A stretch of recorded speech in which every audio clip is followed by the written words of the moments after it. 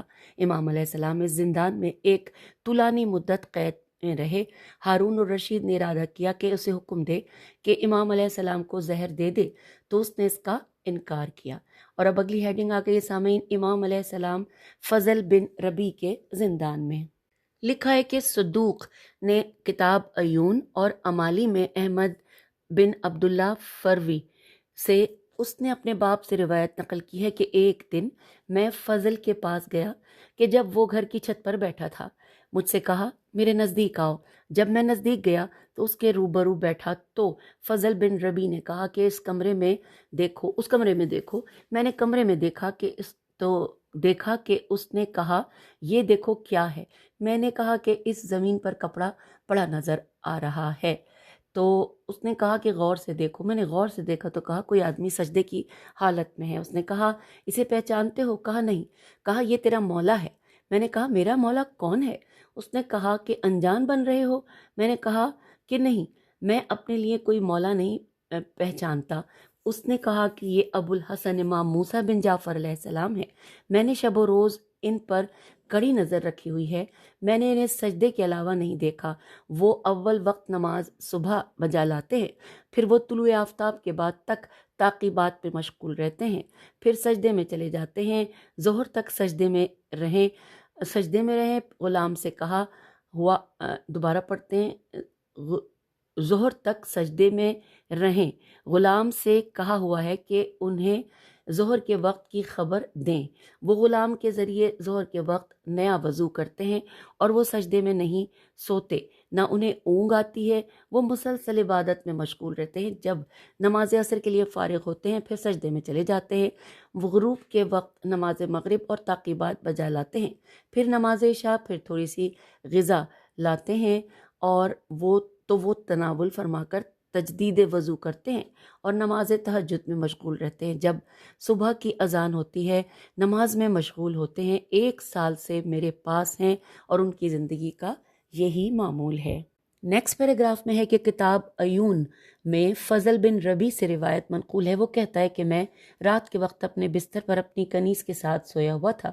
دروازے کے کھٹکھٹانے کی آواز سنی تو میں ڈر گیا۔ میری کنیز نے کہا شاید ہوا کی وجہ سے کھٹکا ہو۔ تھوڑی دیر بعد میں نے دیکھا دروازہ کھلا ہوا ہے اور مسرور میرے پاس کھڑا ہو کر مجھ سے کہتا ہے کہ امیر کو جواب دے، مجھ پر سلام نہیں کیا۔ میں اپنی زندگی سے مایوس ہو گیا۔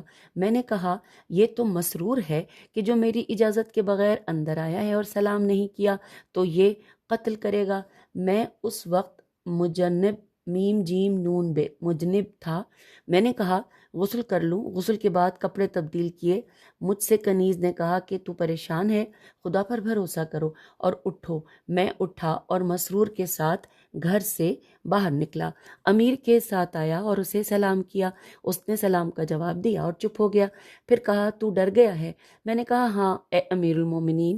پھر کچھ دیر چپ رہا اور مجھے چھوڑ کر چلا گیا۔ پھر آ کر مجھ سے کہا امام موسیٰ بن جعفر علیہ السلام کو آزاد کر دو اور انہیں 30,000 درہم، 500 دینار اور 3 سواریاں دو اور کہو کہ آپ کو اختیار ہے ہمارے پاس رہیں یا کسی دوسرے شہر چلے جائیں۔ میں نے ہارون رشید سے کہا آپ کا حکم ہے کہ امام موسیٰ بن جعفر علیہ السلام کو آزاد کر دوں؟ کہا ہاں۔ میں نے 3 بار تکرار کیا۔ انہوں نے مجھ سے کہا کہ تیرے لیے ہلاکت ہو کہ میں اپنا عہد توڑ دوں۔ میں نے کہا اے امیر کون سا عہد؟ کہا میں سو رہا تھا، میں نے ایک سیاہ چیز دیکھی کہ جو میرے سینے پر بیٹھ گئی اور میری روح قبض کرنے لگی اور مجھ سے کہا تو نے امام موسیٰ بن جعفر علیہ السلام کو قید کر رکھا ہے۔ میں نے اس سے کہا کہ آزاد کرتا ہوں اور ان پر بخشش کرتا ہوں۔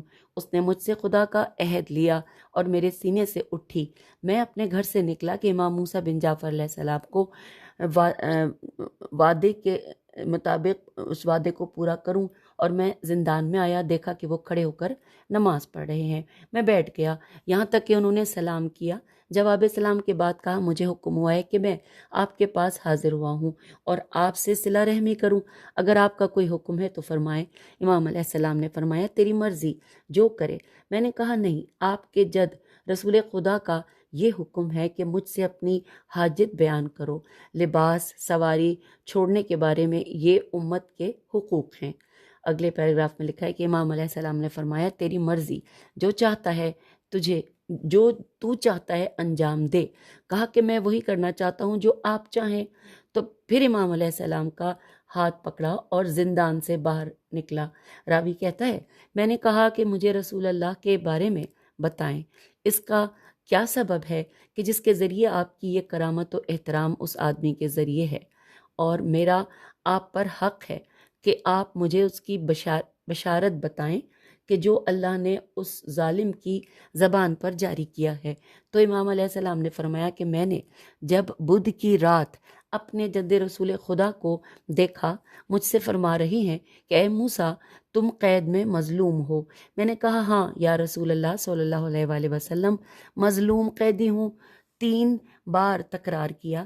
پھر مجھ سے فرمایا کہ تم پر یہ فتنہ اور ظلم ختم ہو جائے گا، تم آج صبح روزہ رکھو اور جمعرات و جمعے کے روز کے بعد 12 رکعت نماز ادا کرو، ہر رکعت میں 1 بار الحمد، 12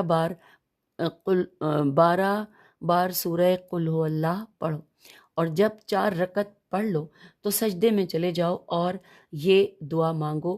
اور یہاں پہ لکھا ہے، اب اس کا ترجمہ نہیں ہے، 4 لائنوں پر مشتمل ہے، عربی ہے، زیر زبر پیش کچھ بھی نہیں ہے۔ ہمت کرتی ہوں کہ اس کو پڑھوں۔ یا سابق الفوت، یا سامع کل صوت، یا محی العظام، الف لام عین زوی الف میم، وہی رمیم بعد الموت فاسألک باسمک العظیم العظم، انا تعاملی عملی محمد عبدک و رسولک و علی اہل بیت الطیبین الطاہرین وان تعجل لی الفرج مما انا فیہ۔ اور پھر لکھا ہے کہ اس طرح 12 رکعات ادا کرو اور پھر دیکھو کہ کیا ہوتا ہے۔